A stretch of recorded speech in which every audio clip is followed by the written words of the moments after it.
ഇവിടുക്ക പിന്നെ പോണു ആരെ കടക്ക നേരാക്കാൻ പോണേ ഞാൻ എന്റെ തവളന്റെ കുടിൽക്കൽ എപ്പോഴാ ചോദിച്ചാൻ പോവാ അനക്കെ ചെവിയേക്കാത്ത ഒളിച്ചേക്കോയി കൂട്ടം എറിഞ്ഞോന്നാവും എന്തിനാ കാരണം ആർക്കിട്ട് ആരെന്തോടെ പാർക്കണോ പഠിച്ച തമ്മിലാണ് ഞാൻ പെര മുന്നേറിയാണെന്ന് എഴുതല്ലോ. എന്താ എന്റെ പ്രശ്നം? നാട്ടുകാരൊക്കെ ചോദിച്ചിട്ട് തവളെ എന്റെ കുടിൽക്കൽ എന്നാ എപ്പാന്നൊക്കെ. ഇന്റീരിയറിന് നല്ല പണിക്കാരെ നോക്കി നടക്കണം ഞാൻ പരീക്കുന്നത്. ഇന്ദിരാഗാന്ധി വരുന്നുണ്ട് എന്റെ പെരീക്ക്. അവിടെ ആരാ പണിക്കാർ വന്നോ? തമ്പുരാനെ ഏത് നേരത്തെ ഇവനെ ചങ്ങായി കിട്ടിയത്? ആമീൻ. ആരെ ഇവിടെ നോക്കണ്ടേ? നിങ്ങൾക്ക് ഇന്റീരിയറിന്റെ പണിക്കാർ വരുന്നുണ്ട്. ഇന്റെ ഊരാണ്ട് ഞാൻ എത്ത് തേങ്ങ പിന്നെ എന്റെ ചെറിയ ഒന്ന്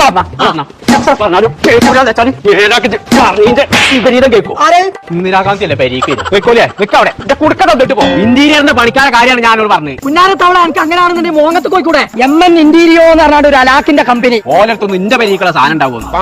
വലിയ വലിയ ടെക്സ്റ്റൈൽസും ബടാ ബംഗ്ലാവും ആളൊക്കെ എടുക്കണ ഓർക്കലാണ്ട് ഈ പ്രാക്കൂടെ ഈ 3000 സ്ക്വയർ ഫീറ്റിന്റെതോ എന്താണെങ്കിലും ഓർക്കൽ കൊടുത്തോ? അങ്ങനെയാണെങ്കിൽ നമുക്ക് മോങ്ങത്തേക്ക് MN ഇന്റീരിയോ ഒക്കെ പോയി നോക്കിയാലോ? പിന്നല്ലേ എന്തൊക്കെ ഇത് കൊണ്ടിറക്കണ്ടേ? കുഞ്ഞിത്താത്താറ് തലീക്കൂടാണ് പോലെ തന്നെ. ചങ്കള നമ്മൾ ഇപ്പോൾ ഉള്ളത് കേരളത്തിലെ ഏറ്റവും വലിയ ഇന്റീരിയർ ടീമായ MN ഇന്റീരിയറിലാണ്. അപ്പൊ ഇന്റീരിയറിന്റെ കാര്യത്തിൽ ഇനി ഒരു ടെൻഷനും വേണ്ടട്ടോ. വീട്, textiles, auditorium, resort, super market, jewellery, hotel, അങ്ങനെ എന്തിന്റെ ഇന്റീരിയർ വർക്കാണെങ്കിലും ഇവരെ ഏൽപ്പിച്ചോളട്ടോ. കാരണം അതിനുള്ള പാക്കിംഗ് സെറ്റപ്പ് ഒക്കെ വരുത്തുന്നത്. അപ്പൊ ഇവർക്ക് ഇവിടെ മാത്രമല്ല കേട്ടോ, UAE യിലുണ്ട്, കൂടാതെ സൗദിയിലും കുവൈത്തിലും ഉടനെ ഓപ്പൺ ആവുന്നുണ്ട്. അപ്പൊ ഇന്ത്യയിലായാലും വിദേശത്തായാലും ഇന്റീരിയറിന്റെ കാര്യത്തിൽ ധൈര്യമായിട്ട് വിളിച്ചോളി MN ഇന്റീരിയർ. നമ്പർ നമ്മൾ താഴെ കൊടുക്കുന്നു.